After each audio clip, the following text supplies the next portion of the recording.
시급했었죠?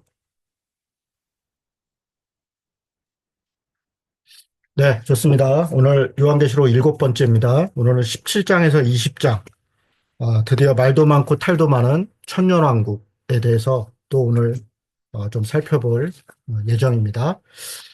네, 우리 그동안 여섯 번 했고요. 많이 했네요. 네, 우리 지난번에 16장까지 드디어 일곱 시리즈가 다 끝났죠. 네, 그리고 12장에서 14장도 이제 건너왔습니다. 자, 오늘은 17장부터 20장이고요.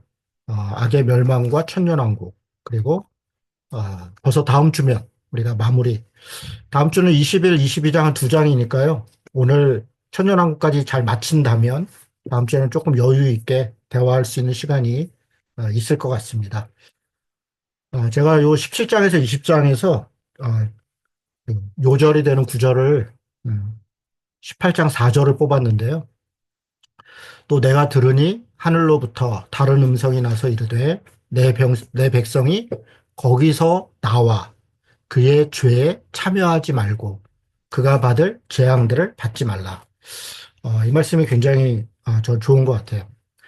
여기서 거기서라고 하는 것은 앞에 이제 뭐 음력, 그런 세력 혹은 그런 체제, 땅에 속한 삶, 거기서 나와서 그 죄에 참여하지 말아라.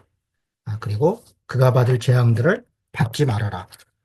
우리 15장에서 14장에 이제 완전히 용의 멸망까지 또 바벨론 멸망까지 한 이후에 15장에 이제 불이 섞인 유리바다를 건너서 모세가 마치 홍해 건넌 다음에 부른 것처럼 노래를 부르는 장면이 있는데요. 그 15장 2절에 보면 이렇게 되어 있잖아요. 불이 섞인 유리바다 같은 것이 있고 짐승과 그의 우상과 그의 이름의 수를 이기고 벗어난 자들. 그러니까 짐승과 우상과 그의 이름의 수를 이기고 벗어난 자들. 그 자들이 구원받은 자들이죠. 오늘 18장 4절 말씀과 같은 맥락이죠. 거기서 나와서 그의 죄에 참여하지 말고 그가 받을 재앙을 받지 마라. 자, 이런 것이 뭘 의미하는 것인지 우리가 조금 더 자세히 보도록 하겠습니다. 자, 오늘은 프롤로그부터 서론, 본론, 결론, 에필로그로 쭉 이어지는 요한계시록 구조 중에서 결론부입니다. 물론 이 내용이 서론, 본론, 결론이 이렇게 이어지는 그런 내용은 아니에요. 무슨 얘기냐면 서론 다음 본론, 그 다음 이야기로서 결론 이런 게 아니라 어떤 면에서 반복되고 있어요. 제가 이 얘기 여러 번 했습니다. 프롤로그에서 또 서론에서 본론에서 본론도 세 번이나 또 오늘 결론도 어떤 면에서는 두 번 또 같이 반복됩니다. 그래서 이게 계속 같은 얘기들이 반복되고 있다. 이 이야기를 잘 이해하시는 분은 제가 하는 요한계시록 강의를 잘 따라오신 거라고 생각할 수 있겠습니다. 자, 17장에서 20장은 핵심적인 내용들이 몇 가지 있습니다. 먼저는 우리 12장에서 용 다뤘던 거 기억나세요? jet뱀, 마귀, 그 용의 멸망을 다뤘었고요. 13장에서는 부짐승 다뤘었죠. 부짐승. 첫째 짐승, 바다에서 나오는, 그리고 둘째 짐승. 첫째 짐승은 네로로 대표되는 권력, 세상의 권력과 힘, 정치적 체제, 뭐 이런 거라고 말씀드렸고요. 그다음에 둘째 짐승, 땅에서 나오는 것은 거짓 선지자, 이 권력자를 숭배하도록 하는 그래서 악의 세력으로 가도록 하는 그 두 짐승의 멸망, 그리고 14장에서는 바벨론의 멸망에 대해서 있었습니다. 두 짐승, 바벨론.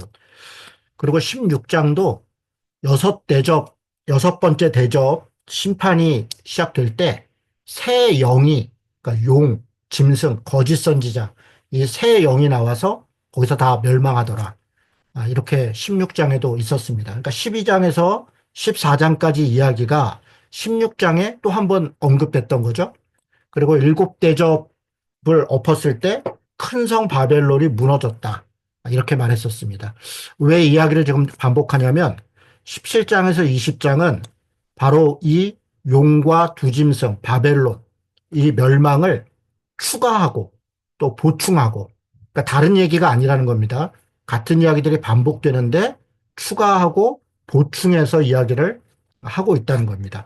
자, 한번 볼까요? 자, 17장에는 먼저 1절에 보면 큰 음녀가 나와요. 그런데 17장 18절에 이 음녀가 뭔지 설명해 놨습니다. 또 내가 본 그 여자는 땅의 왕들을 다스리는 큰 성이다. 큰 성이라는 말은 도시라는 거예요. 어떤 제국이다. 큰 음녀는 큰 제국인데 17장 5절에 보면 큰 바벨론이다. 땅의 음녀들과 가증한 것이다. 그러니까 다 본문 안에서 설명을 해놨습니다. 다른 설명이 필요 없어요. 그러니까 큰 음녀는 큰 도시, 큰 제국인데 큰 바벨론을 말한다. 바벨론이 뭐냐? 그건 조금 이따 다시 설명하겠습니다. 18장에는 바로 그 큰 음녀인 큰 바벨론이 무너졌다. 그러니까 큰 성 바벨론이 무너졌다. 18장 21절도 큰 성 바벨론이 무너졌다. 그래서 17장에서 18장은 큰 음녀인 큰 바벨론, 어떤 제국, 어떤 힘이 무너지는 것에 대한 이야기입니다. 자, 그리고 19장 20절에 보면 짐승과 거짓 선지자가 다 불못에 들어갔다. 이때 짐승, 첫째 짐승이죠. 거짓 선지자, 둘째 짐승이죠. 짐승과 거짓 선지자. 우리 13장에서 봤던 그 얘기를 다시 설명하고 있습니다. 자, 20장 2절에 보니까 용을 잡으니 곧 옛뱀이고 마귀고 사탄이다. 12장에 나왔던 용 이야기를 다시 하고 있습니다.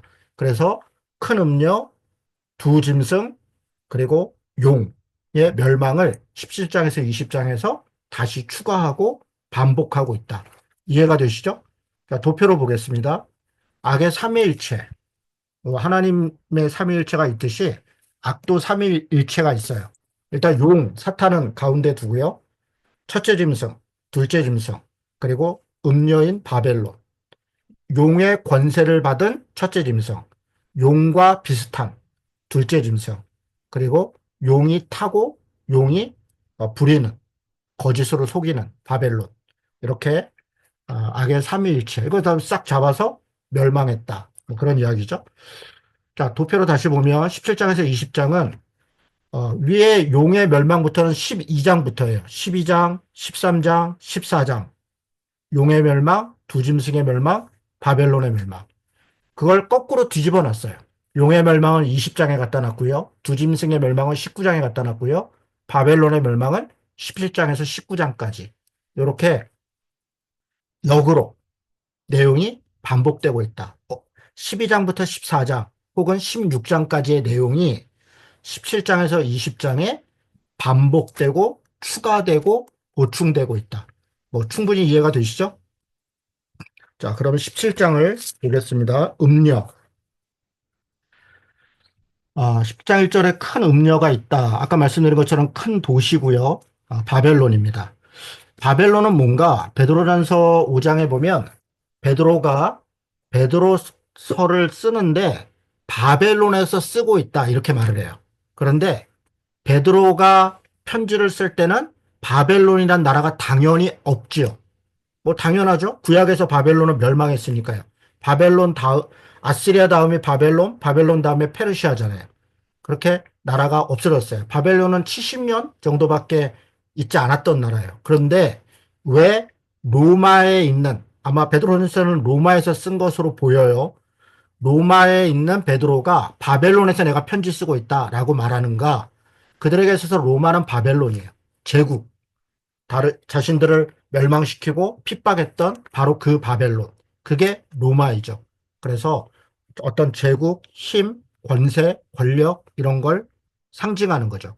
그래서 음녀는 큰 바벨론은 단지 로마만 얘기하는 게 아니라 소위 제국주의적인 체제와 같이 점령하고 빼앗고 점령하고 힘을 가지면 그게 곧 복받은 것으로 그게 곧 자신들이 신으로부터 선택받았다라고 착각하는 그런 제국주의적 체제와 같이 바로 이게 음료이죠. 자, 17장 2절에 보니까 17장 1절에 계속 많은 무리에 앉아 있다. 그 많은 물이 뭔가? 많은 물은 17장 15절에 보니까 다 설명이 되어 있어요. 음녀가 앉아 있는 물은 백성과 무리와 열국과 방언들이다. 무슨 말이에요? 여러 나라들이다. 여러 나라와 체제를 음녀가 제국이 식민지를 삼고 빼앗고 내 밑으로 복속시키고 했던 이 많은 것 위에 음녀가 앉아 있다는 거예요. 제국주의 체제와 국가를 말하고 있죠. 바벨론의 멸망은 곧 새 예루살렘의 회복으로 이어집니다. 그러니까 우리가 17장에서 20장까지 악의 삼위일체가 멸망하면 21장에 새 하늘과 새 땅에 새 예루살렘이 회복되는 거예요. 물론 19장에도 어린 양의 혼인잔치를 얘기하면서 새 예루살렘의 회복을 이야기합니다. 그래서 체제, 어떤 제국주의적 체제, 돈, 힘, 권력의 멸망이 곧 하나님 나라의 회복을 말하고 있다. 자, 이렇게 볼 수 있겠습니다. 17장 2절에 땅의 임금들도 그와 더불어 음행했고 땅에 사는 자들도 그 음행의 포도주에 취했다. 그러니까 제국의 힘의 권세자들도 또 그를 따르는 땅에 사는 자들, 그 체제에 순종하고 그 체제를 따라 살고 그렇게 돈과 권력과 명예를 따라 사는 자들 다 음행에 취했다. 곧 성령으로 나를 데리고 광야로 갔는데 내가 보니 여자가 붉은 빛 짐승을 탔다. 음행에 취했다는 얘기를 아까 17장 6절에 보니까 성도들의 피와 예수 증인들의 피에 취했다. 그러니까 이 땅에 제국과 돈과 힘으로 뭔가를 빼앗을 때 하늘의 뜻을 따라 하늘에 속한 자로 사는 자들은 피를 흘리고 고난을 당하고 이 양쪽 사이에 전쟁이 있다는 거예요. 갈등이 있다는 거예요. 삶을 방식에 따라 놓은 싸움이 있다는 거예요. 영적인 싸움이죠. 그러나 영적인 싸움만이 아니라 실제적인 삶의 싸움이죠.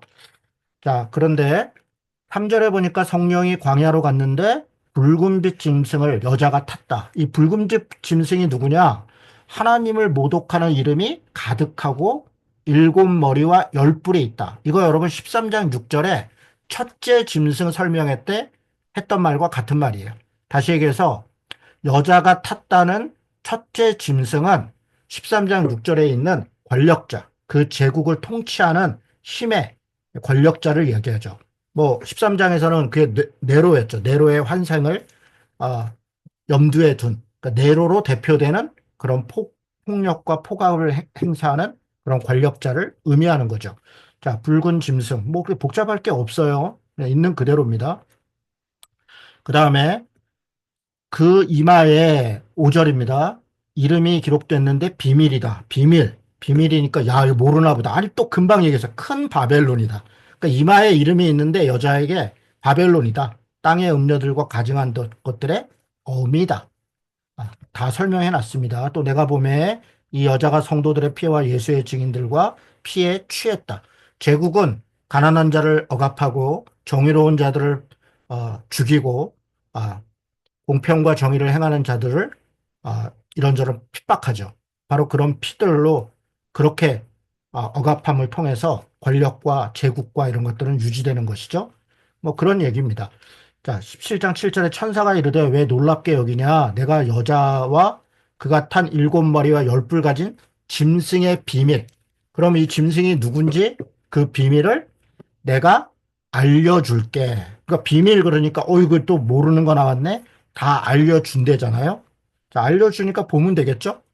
17장 8절에 보니까 이 짐승은 전에 있다가 지금은 없으나 장차 무저갱으로부터 올라와서 멸망으로 들어갈 자다.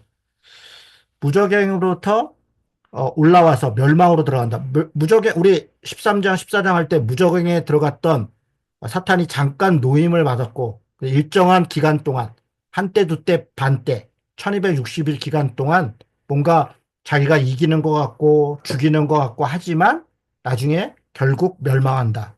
있었죠. 그 얘기하는 겁니다. 그렇게 이런 짐승들이 이기는 것 같으나 결국 멸망할 것이다. 창세 이후로 그 이름이 생명책에 기록되지 못한 자들이 이전에 있었다가 지금은 없으나 장차 나올 짐승을 보고 놀랍게 여길 것이다. 잠시 권세와 힘을 얻을 것이다. 뭐 이런 얘기죠.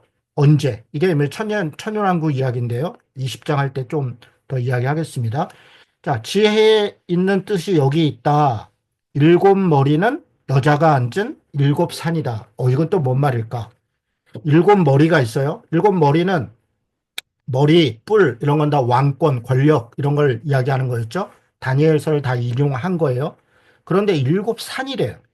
일곱 산이 있는데 그 일곱 산이 10절에 보니까 이는 일곱 왕이다. 아니, 로마의 이런 권력을 왜 일곱 산이라 그러지? 왜 일곱 왕이라 그러지?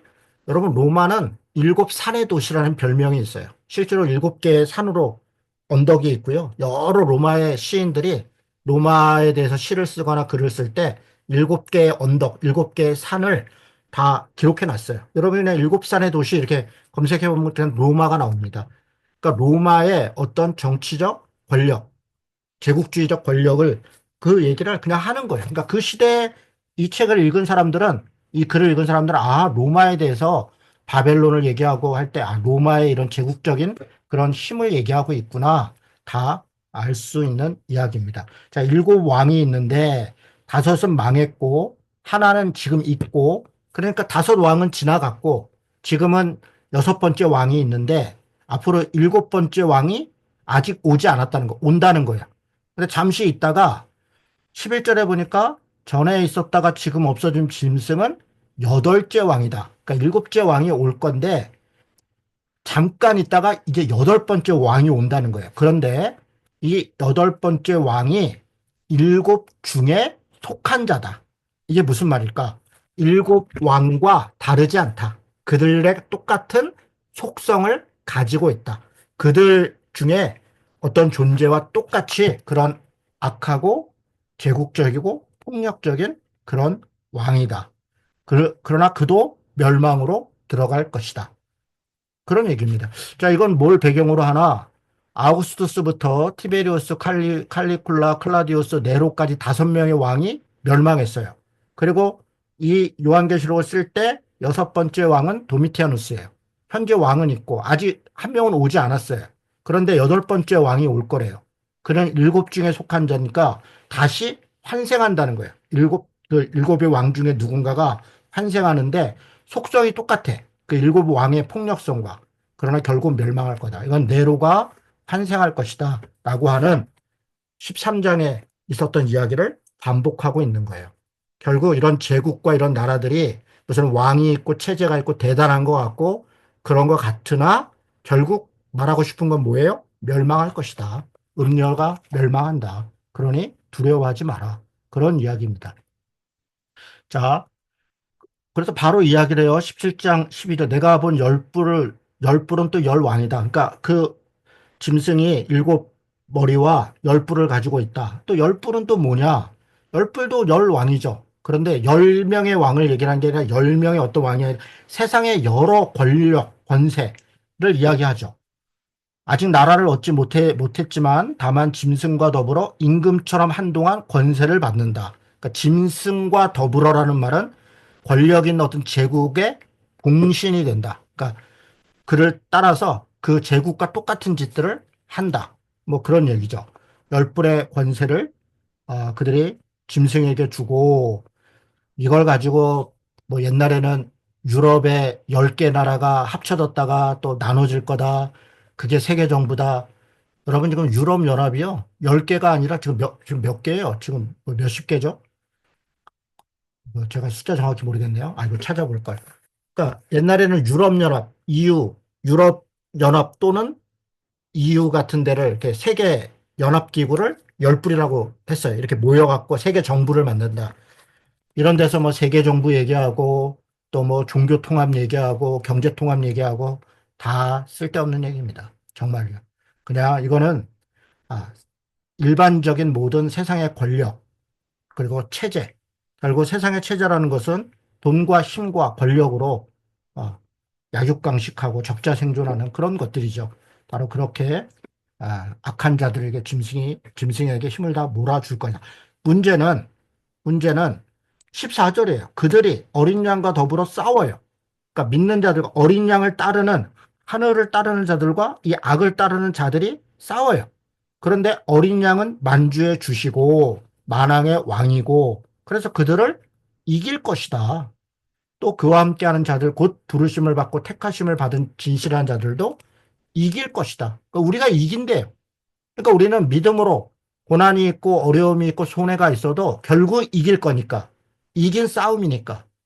그러니까 말씀을 따라 하늘을 따라 살면 되는 거예요. 바로 그렇게 살아라 라고 말하고 있는 것이죠. 짐승과 열왕이 어린 양과 백성들, 하나님의 백성들과 싸우고 전쟁한다. 앞에 우리 일곱 시리즈 얘기할 때 수많은 전쟁 이야기가 나왔어요. 바로 이런 것들이죠. 다 영적인 어떤 전쟁들을 얘기합니다. 물론 현실적인 이런저런 전쟁들이 있어요. 지금 뭐 우크라이나 전쟁이든 이스라엘 전쟁이든 다 이런 폭력적이고 제국적인 그런 싸움들이죠. 그런 싸움들 속에서 믿는 자들이 어떻게 해야 될 것인가, 무엇을 지지하고 어디를 따라야 될 것인가, 우리가 뭐 분명히 생각할 수 있는 거죠. 17장 17절에, 16절에 내가 본 바 이 열불과 짐승은 음료를 미워해서, 음료, 바벨론을 미워해서 망하게 하고 벌거벗게 하고 그의 살을 먹고 불로 아주 사른다. 그러니까 결국 바벨론이라고는 제국이 영원할 것 같지만 누구한테 멸망하는가? 자기를 따르고 있는 열 나라 혹은 여러 나라들 권세들과 자기들끼리 싸워서 멸망한다. 네, 그렇게 말하고 있는 거예요. 그러니까 누가 누구를 따르겠습니까? 끝까지 다 돈 되고 힘 되고 하니까 쫓아가다가 결국은 같이 망하는 거죠. 자, 이게 17장의 얘기고요. 바로 그 바벨론의 멸망 이야기를 18장이 그대로 받아서 얘기해요. 뭐 복잡할 거 없습니다. 무너졌도다, 무너졌도다. 큰 성 바벨론이요. 18장 10절에는 화이또다, 화이또다. 재앙이로다, 재앙이로다. 견고한 성 바벨론이요. 무너졌다는 거예요. 영원할 것 같았지만 결국 멸망한다는 거예요. 18장 3절에 보니까 만국 이 큰 성 바벨론이 무너지니까 더러운 영들이 모이고 18장 2절입니다. 각종 더럽고 가증한 새들이 모였다. 이거는요. 여러분 이사야 34장에 가서 보면 에돔 땅이 멸망했는데 풀도 안 나고 온갖 동물들이 오고 더러운 막 똥 싸고 오줌 싸고 완전히 폐허가 됐더라. 각종 더럽고 가증한 것만 모여 있더라. 바로 그런 말씀들 그대로. 그러니까 멸망한 곳들에 생명은 없고 더러운 것들만 가득하다. 그런 얘기예요. 바벨론이 결국 그렇게 멸망할 것이다. 18장 3절에 음행의 진노의 포도주로 말미암아 만국이 무너진다. 그러니까 여러 나라들이 이렇게 했던 모든 나라들이 다 무너진다는 거예요. 또 땅의 왕들이 그와 더불어 음행하고 땅의 상인들도 사치와 세력으로 치부했다가 다 무너진다. 왕, 권세자들, 상인들, 돈 이런 사람들이 다 음행했다는 것은 더러운 짓들을 했다는 거예요. 그들이 사치하고 치부하고 그랬다가 다 무너진다. 그들이 사치하고 치부하고 했던 이런 음행, 더러운 것들이 뭡니까? 18장 12절에 보니까 12절 한번 보죠. 그들이 11절, 10절부터 보겠습니다. 10절. 그의 고통은 무서운데 큰 성 바벨론이 한 시간에 심판이 일어서 무너졌어요. 한 시간이라는 건 일순간에. 딱 한 시간이 아니라 일순간에 무너졌다. 그랬더니 땅의 상인들이 그를 위해 울고 애통했다. 왜냐하면 상품을 사는 자가 없다. 무슨 말이에요? 결국 거래가 끊기고 자기들이 그렇게 맹신했던 돈, 권력, 힘 이런 것들이 없으니까 그것 때문에 슬퍼했다. 그러면서 그동안 상품이 뭐였는데 12절 금과 은과 보석과 진주와 세마포와 옥과 뭐 그릇과 값진 나무와 철과 대리석과 예, 다 이런 건 다 사고 팔고 하는 거죠. 문제는 13절 끝에 보면 뭐 소와 양과 이렇게 가다가 종들과 사람의 영혼들이다. 사람도 사고 팔았다는 거예요. 사람도. 사람도 사고 파나요? 그렇습니다. 사람도 사고 팝니다. 아모스서, 미가서 신 한 컬레 값으로 사람을 사고 팔았다. 종으로 삼고 노예로 삼았다. 지금은요. 지금은 더하죠. 이 자본주의 세상에서 돈으로 사람을 노예로 만들어요. 정말 말도 안 되는 거 가지고 사람들을 부리고 죽이고 고통스럽게 하고 하는 거죠. 종들과 사람의 영혼까지도 상품으로 여기고 마음대로 하는 것. 이게 제국이에요. 이게 바벨론이에요. 이런 자들이 이게 땅에 속한 자들의 삶이에요. 이렇게 사는 것에 대해서 말하고 있는 거예요. 18장 14절에 바벨론아 내 영혼이 탐하던 과일이 내게서 떠나고 맛있는 것, 빛난 것 이런 거 다 이제 없어졌다. 다 치부하던 것들. 18장 17절에 한순간에 무너졌다. 사실 여기서 나오는 상품들 다 우리가 하나님께 기도하는 거예요. 이게 많으면 복 받았다고 생각하는 거예요. 아니라는 거예요. 우리가 이 땅에서 돈과 권력과 명예, 예, 다 필요하죠. 일용할 양식도 필요하고, 이런저런 시간도 필요하고, 때로는 자리와 위치도 필요하죠. 그러나 필요한 것과 그게 목적인 것은 다른 거예요. 우리가 어떻게 살아야 되고 무엇을 향해 살아야 되는가, 우리가 때때로 망각하고 있다는 거예요. 바벨론을 따라, 음녀를 따라, 짐승을 따라 그렇게 땅에 속한 자로 사는 것, 그렇게 살 것이냐? 아니면 거기서 나와서 거기에 참여하지 않고 그리고 구원받은 자로 다른 삶을 살아갈 것인가? 그것을 묻고 있는 것이고 그걸 우리에게 도전하고 있는 것이에요. 한순간에 무너질 것들, 그걸 가지고 인생을 걸 수는 없는 거예요. 맨날 영원한 천국 얘기하고 하나님 나라 얘기하는 사람들이 결국 이 땅에서 천년만년 살 것처럼 그렇게 살아가고 있는 거예요. 너무 어리석죠. 심지어는 종교까지도, 신앙까지도 이용해서 말도 안 되는 거죠. 지금 무엇을 따라 어떻게 살 것인가 계속 우리에게 요한계시록은 이야기하고 있고 우리가 살아야 될 길과 방향을 말하고 있는 거예요. 자, 그래서 내 백성이 거기서 나와라. 그런 제국의 체제, 제국의 시스템, 제국적 삶의 방식 참여하지 말아라. 예, 우리가 직장 생활 해야죠. 가정을 돌봐야죠. 그거 하지 말라는 게 아니에요. 어떤 방식으로 할 것이냐, 무엇을 목적으로 할 것인가, 우리 스스로의 삶의 방식들을 우리가 정해야 한다는 거예요. 18장 20절에 하늘과 성도들과 사도들과 선지자들아, 그로 말미암아 즐거워하라. 뭐 때문에요? 망하는 걸 보고 즐거워해라. 돈과 권력과 어떤 이런 것들이 망하는 걸 보고 치부했던 자들은 막 슬퍼하고 안타까워하잖아요. 우리는 오히려 즐거워해라. 즐거워해라. 너희를 위하여 그에게 심판을 행하는 것이다. 그러면서 18장 21절부터 24절까지요. 결코 다시는 없을 것이다. 결코 다시는 보지 않을 것이다. 5번이나 결코를 사용해요.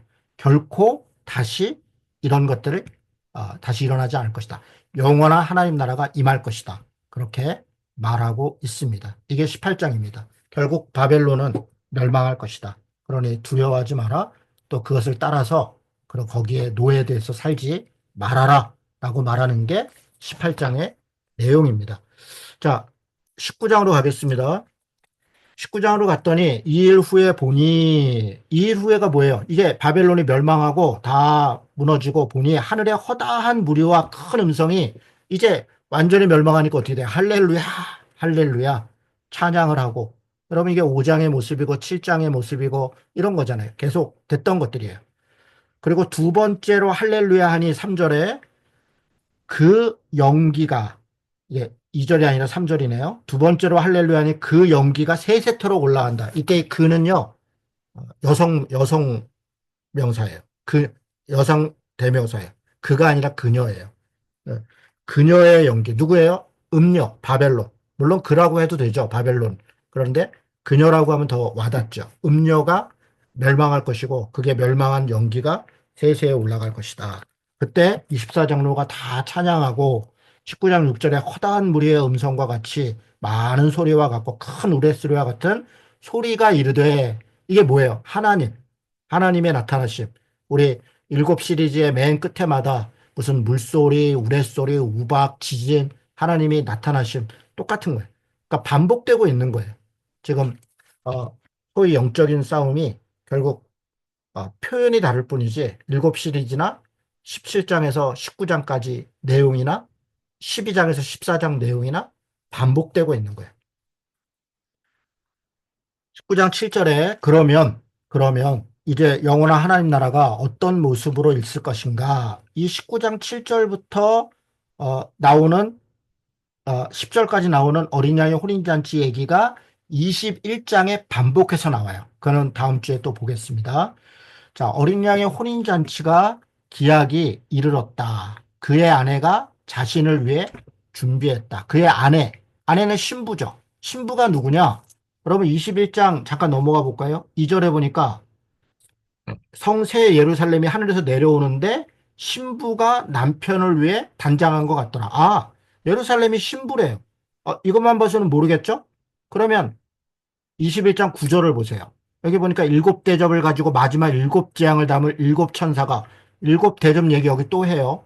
아까 지난번에 다 끝났는데 16장에서 지금 이야기가 반복되고 있다는 거예요. 내게 이르되 오라 내가 내 신부 곧 어린 양의 아내를 내게 보이리라. 예, 어린 양의 혼인잔치의 그 아내예요. 그 아내의 신부가 누구냐면 10절부터 성령께서 높은 산에 가서 보여주는데 성 예루살렘을 보여주더라. 그러면서 새 예루살렘 성을 소개해요. 이게 뭐예요? 신부, 아내. 아, 그러면 무슨 예루살렘 성에 뭐 천국을 아니요. 성도. 여기 다시 19장으로 돌아오면 그 아내가 자신을 위해 준비했는데 8절에 보세요. 세마포 옷, 신부가 옷을 입었는데 성도들의 옳은 행실이다. 아하, 이 어린 양의 신부는 성도들, 성도 한 명 아니고요. 어떤 분들 가끔 그래요. 나 예수님하고 결혼했으니까 결혼 안 할 거야. 본인만 아니에요. 성도들. 이건 교회를 얘기하는 거예요. 결혼하세요. 웬만하면 결혼하십시오. 또 꼰대 같은 소리 한 거죠. 네. 자, 어쨌든 성도들의 옳은 행실이다. 결국 바벨론 체제가 무너지고 그것에 의해서 살았던 땅의 사람들이 다 멸망하고 날 때 결국 영원한 하나님 나라, 하나님과 함께한 어린 양의 혼인잔치로 새하늘과 새 땅이 시작될 것이다. 이렇게 얘기한 거예요. 예, 다 마무리됐어요. 그럼 그 뒤에 또 뭐 새하늘과 새 땅이 나와요. 다시 반복해서 다른 모습으로 설명하고 있는 것이죠. 예, 이건 뭐 금방 눈치챌 수 있죠. 자, 그런데 이렇게 어린 양의 혼인잔치가 일어날 때 11절부터 마지막 최후의 심판이 있어요. 최후의 심판. 또 내가 하늘이 열린 걸 보니 백마를 탄 자가 있는데 충신과 진실이라. 백마가 탄 자가 내려와요. 그런데 충신과 진실. 뒤에 뭐 신실하고 참되다 예수님에 대한 얘기예요. 예수님을 얘기하는 거예요. 예수님의 마지막 심판, 마지막 전쟁, 뭐 이런 것들이 있다. 뭐 제가 좀 이따 천년왕국 얘기할 때 또 이야기하겠습니다. 마지막 심판을 앞두고 이제 마지막 하나님의 예수님의 심판의 사건이 있는 거죠. 그게 11절부터 21절까지 얘기해요. 공의로운 심판이다. 공평과 정의로운 심판이다. 그 심판에 예수님만 있는 게 아니라 하늘의 군대들, 성도들도 함께하고 있다. 그게 14절이에요. 피 뿌리는 옷을 입었는데 하나님의 말씀이라 칭하더라. 하늘에 있는 군대들이 깨끗한 세마포를 입고 마치 예수님 어린 신부 그 세마포를 입고 예수님을 따르더라. 그래서 예수님이 뭔가 마지막 전쟁을 할 때 성도들도 예수님과 함께 그 삶을 살더라. 이거는 영적인 전쟁이에요. 물리적 전쟁이 아닙니다. 이게 뭐 총 쏘고 대포 쏘고 머리 자르고 그런 전쟁이 아닙니다.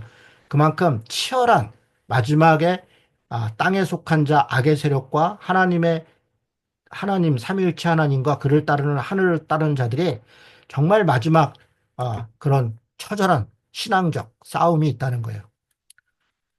자, 그 다음에 가겠습니다. 17절에 그랬더니 하나님의 큰 잔치가 일어났다. 결국 하나님의 세력이 이겨서 검으로 지난번에는 예리한 낫으로 다 죽이니까 큰 잔치가 일어나서 여러 것들이 막 먹고 마시고 했다는 거예요. 그리고 마지막으로 짐승과 거짓 선지자가 불못으로 다 집어 던져졌더라. 마지막 심판을 얘기한 거죠. 예. 자, 이제 19장까지 사실 17장부터 19장이 초림에서 재림까지 우리 신앙인들이 이 땅에서 신앙생활 하면서 겪는 여러 가지 사탄과 그를 따르는 자들과의 여러 영적인 또 실제적 싸움들에 대한 이야기예요. 그리고 결국 하나님을 믿는 자들이 이길 것이고 악의 세력은 멸망할 것이다. 얘기가 다 완결성 있게 끝났어요. 그리고 난 다음에 다시 이제 이걸 다시 설명해요.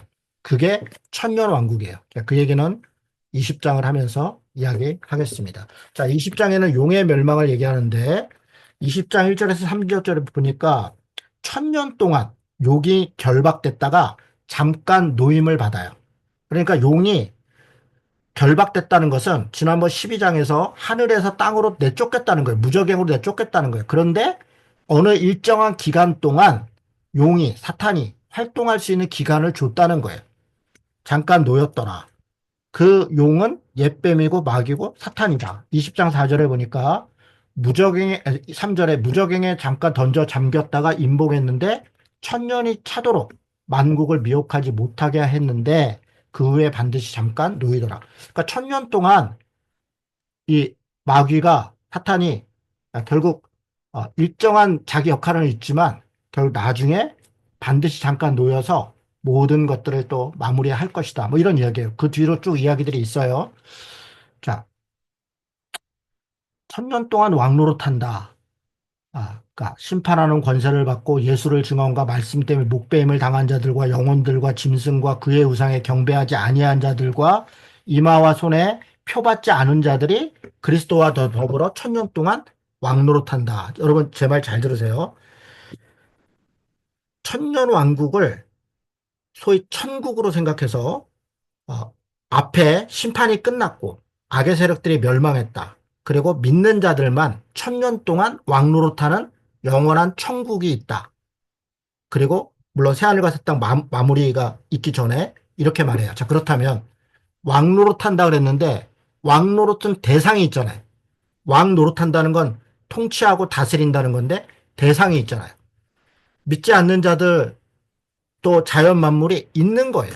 천년왕국 기간에도 그들을 왕 노릇한다는 걸 그들을 통제하고 억압하고 소위 통치하는 폭력적 권세를 얘기하는 게 아니라 성도들의 믿는 자들의 왕노릇은 그리스도와 더불어 하는 왕노릇은 예수님이 하신 것처럼 섬기고 사랑하고 믿음으로 살았다는 거예요. 천년 동안. 그런데 그 가운데 믿지 않는 자들과 그 사랑과 섬김으로 왕노릇함에도 불구하고 전쟁이 있고 고난이 있고 싸움이 있다는 거예요. 그렇다면 앞부분에 얘기했던 이야기들이 사실 반복되고 있는 거죠. 자, 5절에 보니까 천년이 차기까지 살지 못하는데 이는 첫째 부활이다. 그러니까 첫째 부활이 있고요. 둘째 사망이 있어요. 여러분, 첫째 부활은 뭐고 둘째 부활은 뭔가? 첫째 부활은 믿는 자들이 죽었다가 처음에 살아났다가 둘째 부활은 영원한 하나님 나라를 가는 것. 둘째 부활이죠. 둘째 사망은 영원한 불못으로 가는 거죠. 그러면 첫째 사망은요? 여기 요한계시록에는 없어요. 첫째 사망은 사람이 죽는 거예요. 그게 첫째 사망이에요. 그러니까 예수 안에서 죽었던 자들이 잤던 자들이 데살로니가 5장처럼 첫 번째 부활을 겪고 첫 번째 부활에서 하나님과 함께 살아가고 그리고 영원한 하나님 나라로 가는 것. 제가 좀 이따 표로 보여드릴 거예요. 둘째 사망은 첫째 사망은 사람이 죽는 것. 그게 사망이에요. 그리고 둘째 사망은 영원한 불못으로 가는 것. 이게 둘째 사망이에요. 지금 근데 뭐라고 얘기하냐? 천년 동안 왕노릇 할 건데 그 나머지 죽은 자들은 그 천년이 차기까지 살지 못하더라. 이는 첫째 부활이라. 첫째 부활에 참여하는 자들은 복이 있다. 거룩하다. 구원을 받은 자들이라는 거예요. 둘째 사망이 그들을 권세가 없고 그들을 다스릴 권세가 없고 도리어 하나님과 그리스도의 제사장이 되어 천년 동안 그리스도와 더불어 왕노릇하리라. 그러니까 둘째 사망에 이르기 전에 첫째 부활한 자들, 예수를 믿고 부활한 거예요. 예수를 믿고 부활한 자들이 둘째 사망이 이르기 전에 영원한 불못으로 가기 전에 가지 않고 첫째 사망은 있어요. 사람이 죽는 거니까 천년 동안 왕노릇할 것이다. 일정한 기간 동안 하나님과 함께 살아갈 것이다. 그런 이야기예요. 좀 무슨 말인가 좀 헷갈릴 수도 있을 텐데 천년왕국 얘기할 때 제가 좀 보충해 또 설명하겠습니다. 자, 어쨌든 천년이 참에 마지막에 사탄이 다시 올라와서 8절에 곡과 마곡을 미혹하고 싸움을 할 것이다. 사실 곡과 마곡은요, 곡과 마곡이라는 두 개의 도시 같은데 아니고요. 마곡이라는 것의 왕 이름이 곡이에요. 그러니까 마곡의 곡, 곡의 마곡이구나. 곡이라는 것의 왕의 이름이 마곡이에요. 그러니까 어떤 지역에 큰 싸움이 있을 것이다. 이건 에스겔서에 사실 그대로 38, 39장 얘기를 그대로 가져왔어요. 최후의 마지막 전쟁이죠. 마지막 싸움이죠. 이거 앞에 다 얘기했어요. 16장에 아마겟돈 마지막 전쟁을 얘기해요. 여섯 번째 대적을 했을 때 그 최후의 전쟁, 이 곡과 마곡과 같은 거예요.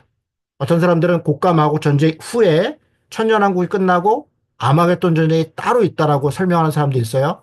같은 거예요.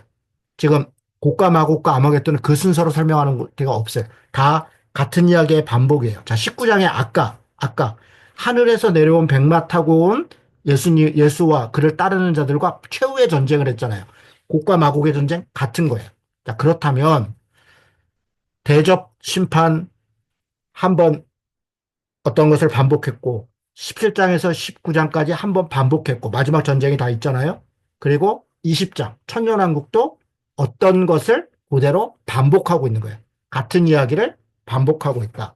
그렇게 볼 수 있습니다. 자, 그 이후에 마지막 전쟁 이후에 신보좌 심판, 신보좌에 하나님께서 결국 생명책에 기록된 자들, 그렇지 않은 자들 나누고 생명책에 기록되지 않은 자들 다 불못으로 들어갈 것이다.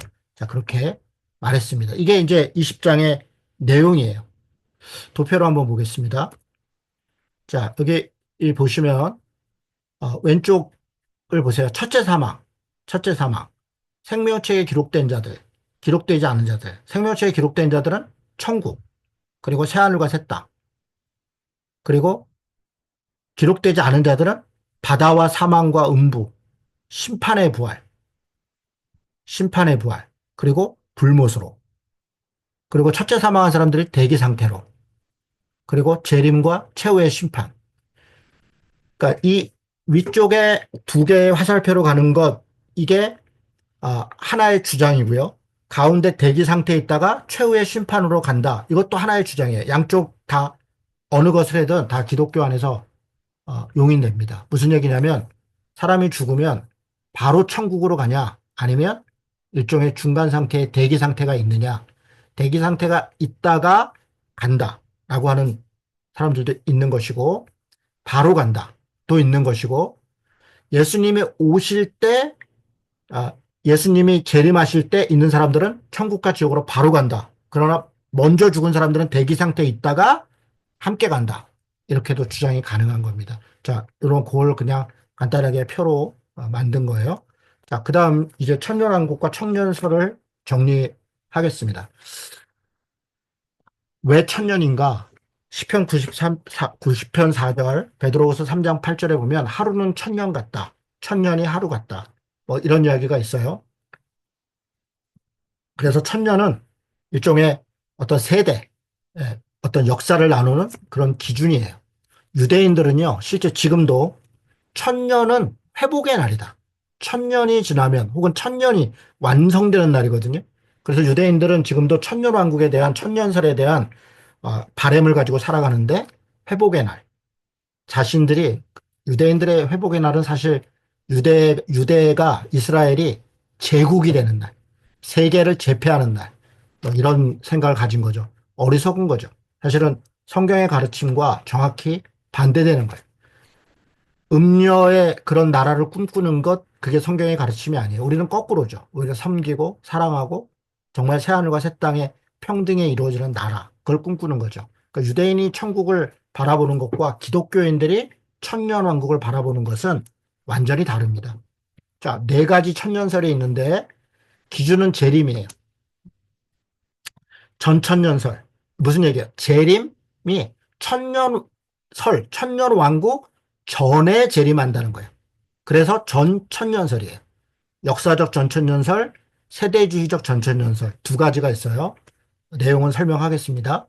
후천년설, 천년왕국이 끝난 다음에 재림한다. 그 종말이. 이게 후천년설이에요.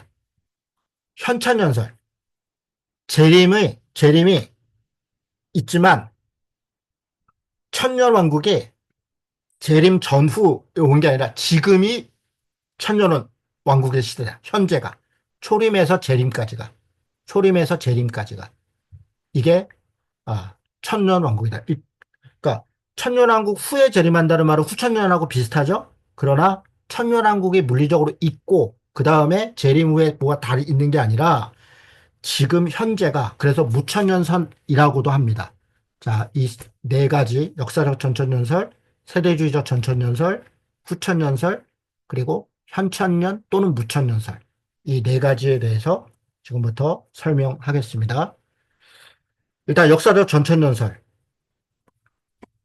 천년왕국 이전에 재림한다는 거예요. 우리 한국의 보수적인 교회 대부분이 역사적 전천연설입니다. 재림을 몇 번 하냐? 한 번 또는 두 번. 왜냐? 대환란 후에 대환란이 있어요. 여기 전천연설에는 그 얘기도 좀 이따 하겠습니다. 천년왕국 바로 전에 재림이 있고 천년왕국이 끝날 때 아까 뭐 곡과 마곡이든 또 예수님이 백마 타고 오는 것이든 아마겟돈이든 마지막 전쟁이 있어요. 그 마지막 전쟁을 앞두고 예수님이 오신다. 이걸 재림으로 본다면 두 번인 거예요. 두 번. 그러니까 이 마지막을 재림으로 보지 않고 그냥 재림하신 분이 그대로 이어간다라고 보면 한 번인 거죠. 도표로 보겠습니다. 자, 이런 겁니다. 초림이 있고 재림이 있어요. 재림하고 천년왕국이 있고 그리고 새하늘과 새 땅. 7절에서 10절은 마지막 전쟁이에요. 이게 요 사이에 있고 새하늘과 새 땅으로 간다. 이게 역사적 전천연설입니다.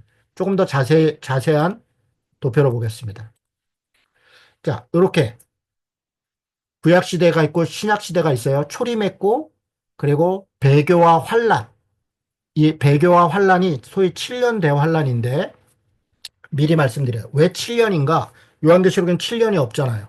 다니엘서에 71회 중에서 마지막 1회, 1회라고 하는 건 7일이에요. 7일, 7. 그러니까 1회를 7년으로 보고 71회를 70년에 70번. 그래서 490년으로 보고 날짜 맞추기 하는 거예요. 그리고 마지막 1회 7년. 그래서 483년 하고 나머지 7년. 그리고 요한계시록에 한때, 두때, 반때, 3년 반씩 앞뒤로 나눠서 어떤 데는 3년 반 환란, 7년, 7년을 7년 전 환란, 7년 후 환란 또 이렇게 나누기도 해요. 자, 어쨌든 그렇게 소위 7년 대환, 이걸 물리적 7년으로 보는 자들이 많아요. 그것도 좀 이따 얘기하겠습니다. 그런 환란이 지난 다음에 또는 환란 전에 휴거가 있고 그 후에 있고 이거는 뭐 주장에 따라 다른 거예요. 천년왕국, 그 다음에 마지막 전쟁, 사탄이 멸망하고 심판과 새하늘과 새 땅. 이게 우리 어, 대다수 보수적인 교회들이 갖고 있는 생각이에요. 뭐 간단한 도표로 하면 이거예요. 창조시대, 구약시대, 초림, 신약시대, 환란기간, 재림, 그리고 천년왕국, 그리고 최후심판, 그리고 영생과 영벌. 여러분 많이 익숙하죠? 이게 역사적 전천연설입니다. 자, 후천연설은 뭐냐? 천년왕국 이후의 재림이에요. 그러면 천년왕국 이후에 재림한다는 게 무슨 의미냐? 천년왕국 동안 복음이 세상을 다 정복했다는 거예요. 그래서 완전히 복음으로 세상이 정복된 이후에 주님이 재림하셔서 그리고 영원한 세상으로 간다. 소수의 진보적 교회들이 이걸 믿어요. 왜요? 이 세상에서 열심히 우리가 선을 행하고 정의를 행하고 민주주의를 위해서 일을 하면 세상이 더 좋아질 거라고 생각해요. 그런데 성경의 가르침은 그렇지 않다는 거예요. 세상이 좋아진다. 하나님 나라가 이루어진다. 그 후에 재림이 있다. 그래서 후천연설을 진보적 교회가 주장하는 거예요. 아이러니하게도 여호와 증인도 바로 이 똑같은 주장이에요. 여호와 증인도 이 땅에 자기들이 열심히 하면 그래서 정말 여호와 증인도 열심히 하잖아요. 선하게 살고 그러면 복음이 세상을 정복할 것이고 그 후에 재림과 심판이 있을 것이다. 끝이 있다. 이렇게 말하는 거예요. 이게 후천연설입니다. 천년왕국 끝에 배교가 있고 마지막 전쟁이 있고 재림과 심판이 있다. 뭐 이게 후천연설의 핵심인데요. 도표로 보면 이거예요. 초림 그리고 재림, 재림 전에 천년왕국 그리고 새하늘과 새 땅. 이게 후천연설입니다. 자, 아까 그 비슷한 도표로 보면 똑같죠. 네, 천년왕국이 끝나고 대환란과 대배교가 있고 그 다음에 재림, 그 다음에 대부활, 대심판, 새하늘과 새 땅. 뭐 똑같은 표죠. 그 전천연설하고 후천연설은 천년왕국 전의 재림이냐, 천년왕국 후의 재림이냐. 네, 도표를 보면 딱 차이가 알겠죠? 네, 좋습니다. 자, 현천연설, 무천연설. 여러분, 천년왕국은 초림에서 재림의 기간이다. 천년왕국이 없다는 거예요. 그러면 표로 보면 초림에서 재림까지가 천년왕국이다. 이때 사탄이 결박돼 있고 사탄이 이렇게 활동하고 있는데 결박돼 있어요? 예, 결박돼 있어요. 제한적으로 활동을 허락하고 있는 거예요. 이미 승리하신 싸움. 우리 그렇게 얘기하잖아요. 이 땅에 공중권세 잡은 자, 그러나 이미 승리한 싸움. 그러나 그 기간 동안 어, 성도를 유혹하고 미혹하는. 그래서 성도들은 한편으로는 왕노릇하고 한편으로는 사탄과의 싸움을 하고 이게 천년왕국이라는 거예요. 그리고 재림, 그리고 마지막 용의 멸망, 마지막 전쟁, 그리고 새하늘과 새 땅. 이게 현천연설, 무천연설입니다. 자, 도표로 보면 이런 거예요. 초림에서 재림까지가 천년왕국이다. 대한란, 대배교 다 천년왕국 안에 있다. 어떤 기간이라고 볼 수 있지만 이 땅에 지금 일어나고 있는 자연재해, 온갖 전쟁, 인간들의 탐욕으로부터 일어나는 수많은 고통과 이런 것들이 다 환란이고 또 그 가운데 배교 다 섞여 있다고 사실은 봐요. 대부활, 대심판, 새하늘과 새 땅, 그리고 창조시대. 이게 무천년설의 핵심입니다. 문제는 역사적 전천년설이든 후천년설이든 무천년설이든 현천년설이든 이건 기독교 안에서 뭘 주장해도 이단이 아니에요. 이단이 아닙니다. 역사적 전천년설. 예, 천년왕국 전에 재림이 있고 천년왕국이 있어. 그리고 뭐 아마겟돈 전쟁도 있고 그다음에 영원한 세상이 있어. 예. 왜냐면 성경에 근거가 있으니까. 후천년설. 그것도 근거가 있어요. 천년왕국을 앞에 두고 재림, 그다음에 뭐 배교, 그다음에 마지막 심판. 예, 그렇게 볼 수 있어요. 아무 문제 없습니다. 현천연설, 무천연설도 성경에 근거가 있어요. 그래서 이단이 아니에요. 다 존중할 수 있어요. 문제는 뭐예요? 세대주의적 전천연설이에요. 세대주의적 전천연설은 내용이 어떻길래. 사실은 아까 제가 역사적 전천연설이 우리 개신교의 보편적 많은 교회들의 주장이다 라고 말했지만 실제로 더 세부적으로 들어가 보면 세대주의적 전천연설이 좀 강한 것 같아요. 특별히 요한계시록을 가르치고 종말론을 하는 곳들은. 자, 한번 보겠습니다. 재림이 두 번 내지는 세 번이에요. 왜 두 번 내지 세 번이냐? 두 번. 7년 환란 전에 공중 재림한다. 무슨 얘기예요? 아까 대환란이 역사적 전천년부터 후천년 다 기독교인도 다 해당이 돼요. 그런데 세대주의 전천년은 희망을 줘요. 그거는 사탄만, 땅에 속한 자들만. 환란 전에 믿는 자들은 공중으로 재림한다.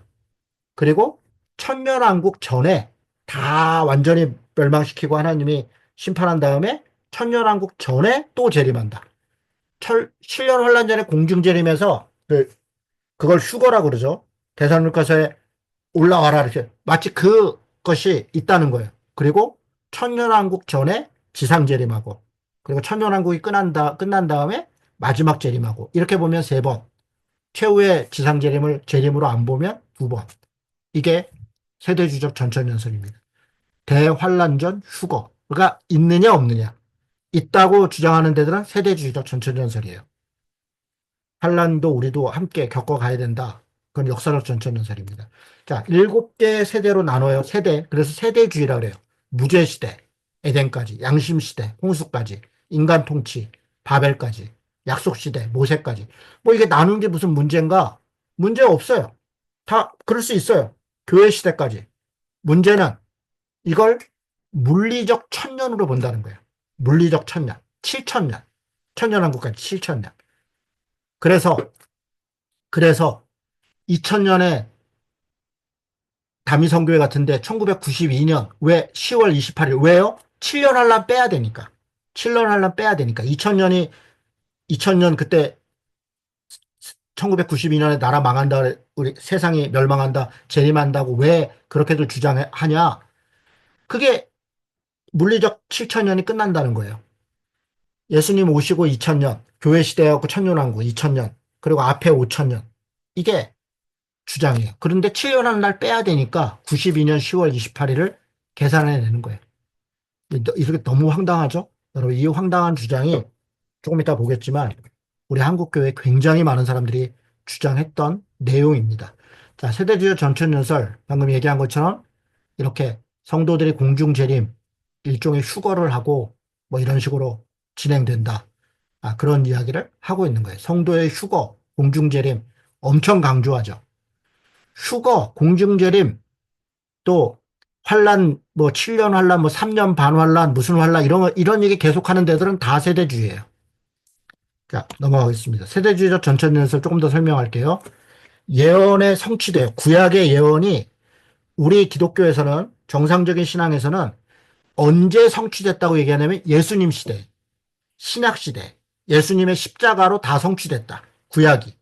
그런데 세대주의 전천년설은 예수님 시대 아직 남았다. 덜 성취됐다. 그럼 언제 성취되냐? 천년왕국 때 성취된다.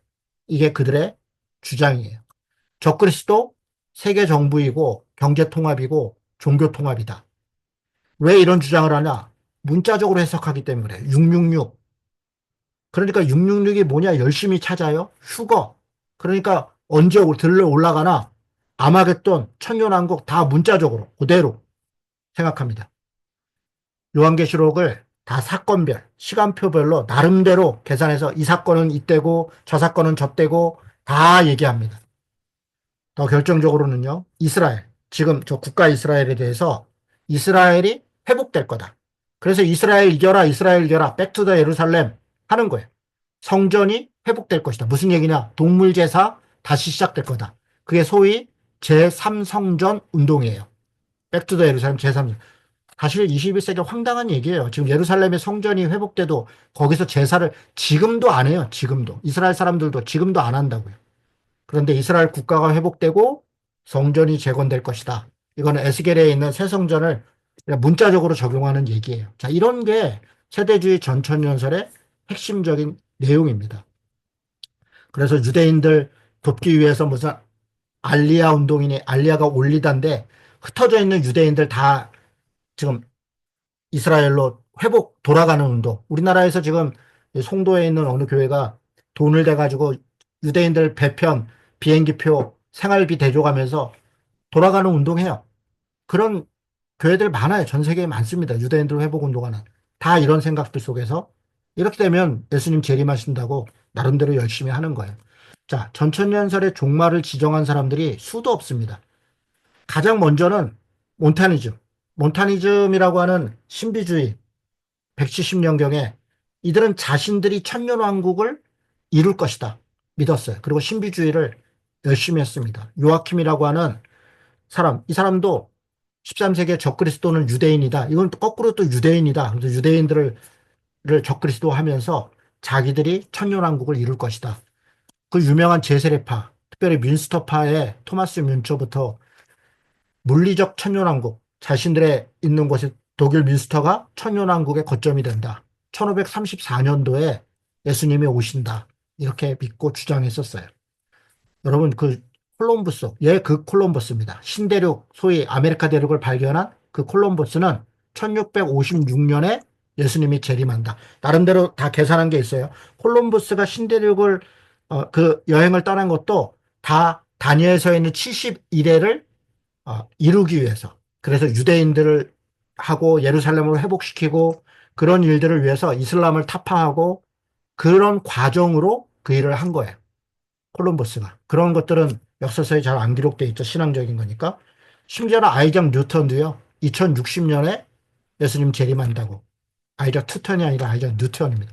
뉴턴, 바로 그 뉴턴, 만유인력을 발견한 그 뉴턴이 신학을 했고요. 종말론에 심취해서 그리고 다니엘서 가지고 70일 해가지고 날짜 맞추기 해서 2060년을 주장했습니다. 안식교 윌리엄 밀러라는 사람 1843년 처음 주장했다가 나중에 1844년 이것도 다 7년 환란 빼고 뭐 하고 이렇게 해서 맞춘 시간들이에요. 여호와 증인 찰스 데이지 러셀이라고 여호와 증인을 처음 만든 사람 1872년부터 1975년까지 여호와 증인은 여러 번 천년이 마무리됐다. 주님이 재림한다. 다 안 됐죠. 특별히 1914년이 제일 심각했죠. 이때가 사람들이 이때는 정말 믿었어요. 왜냐? 이때가 세계대전 시작할 때예요. 그러니까 진짜 종말이 왔나 보다. 이게 아마겟돈 전쟁인가 보다. 곡가마곡 전쟁인가 보다. 무슨 전쟁만 나고 뭐가 나면 다 거기다 갖다 맞추는 거죠. 올몬교의 요셉 스미스 1891년 2월 14일 딱 이날이다. 이렇게 또 찍었다가 안 됐죠. 에드가 와이즈나트라고 하는 나사 과학자인데요. 이 사람은 책도 쓰고 미국의 베스트셀러였어요. 1988년, 1989년.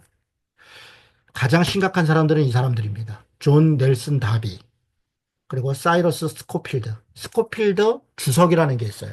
1909년에 만든 건데, D.L. 무디가 이걸 가지고 완전히 심취해갖고요. 무디 신학교를 만들었고요. 할 린지, 린세이, 특별히 달라스 신학교 다 이 스코필드 주석 가지고 다 세대주의 종말입니다. 다 세대주의 짜맞추기. 문제는 바로 이런 세대주의적인 신앙을 가지고 선교의 열정이 끌어올라서 왜 열심히 복음을 전하고 주님이 재림을 앞당기고 뭐 이렇게 해야 되니까 그래서 선교사들이 이 세대주의 종말론에 완전히 심취합니다. 대표적인 분이 언더우드예요. 그리고 중국의 어치만이 그 영향을 받은 우리나라는 박형룡, 박윤선 다 세대주의 종말론입니다. 이렇게 얘기하면 개혁주의 신학하시는 분들이 우리는 역사적 전천년이야 이렇게 말하겠으나 실제 내용을 더 따져보면 세대주의 종말론에 다 영향을 받고 있습니다. 윌리엄 브레넘이라고 이 사람은 신사도 운동을 처음 시작한 신사도 새로운 신사도들이 있다. 신사도 운동의 핵심도 다 세대주의 종말론입니다. 그래서 뭐 24시간 기도 운동하고 다 그렇게 열심히 하죠. 펜 로버트슨이라고요. 미국의 도덕적 다수, 소위 공화당을 지지하는 온갖 그 보수적 종교 운동, 종교를 정치화시킨 우리나라로 얘기하면 전광훈 같은 사람이에요. 펜 로버트슨이. 그걸 가지고 교회를 부흥시켰고 신학교를 만들었고 이런 사람이죠. 이 사람이 1982년에 예수님 재림한다. 이걸로 부흥을 이끌었어요. 결국 뭐 아무것도 안 일어났죠. 그리고 이 사람은 죽고 그 아들이 다 상속받고요. 척 스미스, 이 사람도 유명한 미국의 어, 목사죠. 마지막 때라는 책을 썼는데요. 1981년. 다 비슷비슷한 이유가 있어요. 이걸로 다 다니엘서 가지고 다 짜맞추게 한 건데 다 내용이 비슷비슷합니다. 우리나라 얘기도 좀 하겠습니다. 우리나라는 사무엘 마페, 윌리엄 베어드, 길선주, 김익두, 사무엘 마페에서 마포 3열, 평양신학교, 뭐 베어드 선교사, 뭐 길선주, 김익두 다 세대주의 종말입니다. 남방여왕이라고 칭했던 이월이라는 사람 1930년에 재림한다. 한 에녹이라는 사람은 한때 두 때 반때 가지고 2023년 지금 2년 지났네요. 이 한해옥의 한때 두 때 반때 이론을 정명석이 30단계론의 고급편에 이 내용을 그대로 갖다 인용해요. 인용이라고 거의 표절이죠. 구인회 전국 복음회 뭐 1973년 전병도라는 사람 1972년 유재열 이 사람이 이만희의 그 전신입니다. 장막선정 이 유재열이라는 사람의 사위가 싸이죠. 그 가수 싸이입니다. 네. 그 유재 장막성전 1969년에 예수님 오신다 그랬다가 헛발질했죠. 이만희는요. 신천지. 이 장막선전 신천지 이어진 겁니다. 1984년에 천년왕국이 시작됐다. 3월 14일. 왜 이때가 시작됐다고 한 줄 아세요? 신천지 시작한 날이 3월 14일이에요. 1984년. 자기들이 시작한 날 원래 장막선전에 있다가 거기서 나와서 어쩌고 저쩌고. 그래서 아까 그 일곱 왕이 뭐 안온 왕 여덟 번째 왕이 자기다 뭐 이렇게 해석하는 거예요. 그 앞에가 유재열이고 뭐 다 쓸데없는 얘기죠. 자, 천년왕국이 시작됐다. 그리고 3년 후, 3년 반 환란. 그때는 천년왕국이 시작돼서 3년 반 환란 후에 예수님 재림한다 그랬어요. 그리고 천년왕국이 쭉 이어져야 되니까 자기들은 고난 3년 반만 받고 휴거된다. 그게 87년 9월 14일이에요. 요즘은 그런 얘기 안 하긴 하죠. 이만희. 자, 그 다음 김가택이라는 사람 89년 안상홍 하나님의 교회. 지금은 장길자라고 그 장모가 하나님 어머니 하나님. 옛날에는 안상홍 성령님. 지금도 하나님의 교회는 안상홍 성령님의 이름으로 기도합니다. 그렇게 기도해요. 1988년, 99년, 12년, 최근에는 장길자가 22년 코로나 때 드디어 종말이다. 그랬다가 또 헛발질했어요. 이천성이라는 사람, 정명석, JMS죠. 99년 7월 14일. 유명한 다미성교회 이장님, 92년 10월 28일. 7년 대환란 빼고. 그리고 교영교 목사님, 2000년 전후에 종말이 있을 것이다. 80년대에 얼마나 강하게 이런 걸 집회를 많이 했는지요. 그 영상과 책들이 지금도 다 남아있어요. 2000년 네, 2000년이 딱 세대주의 종말이에요. 딱 2000년이 마지막이다. 그래서 7년 대환란 이쪽 저쪽으로 종말이 있을 것이다. 그렇게 말씀하셨지만 다 헛발질이 됐죠. 자, 여기까지가 오늘 17장부터 20장까지인데 다시 한번 정리해 보겠습니다. 음녀, 바벨론, 그리고 용과 짐승, 거짓 선지자, 그리고 20장의 용, 이렇게 악의 삼위일체 세력들이 다 멸망할 것이다. 악의 실체가 뭐냐? 바벨론이다. 바벨론은 제국, 권력, 힘, 이 땅의 돈과 힘과 권력, 이렇게 사탄이 우리를 유혹하는 거, 미혹하고 유혹하는 거, 그게 다 돈과 권력과 힘이에요. 그런 걸로 우리를 다 유혹하죠. 거기에 대항하는 하나님을 따르는 어린 양을 따르는 자들과의 싸움, 이런 것들에 대해서 쭉 이야기하고 있고요. 천년왕국에 대해서는 역사적 전천연설, 그리고 후천연설, 그리고 현천연 무천연설, 그리고 제일 문제가 되는 세대주의적 전천연설에 대해서 설명했습니다. 뭐 다 들어보니 아, 이준호 목사는 현천연설이구나. 그렇습니다. 저는 현천연설, 무천연설이고요.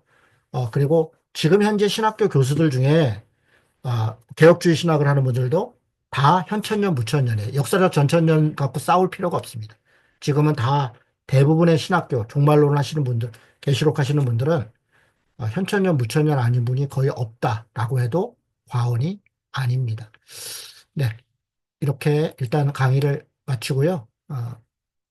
녹음 중지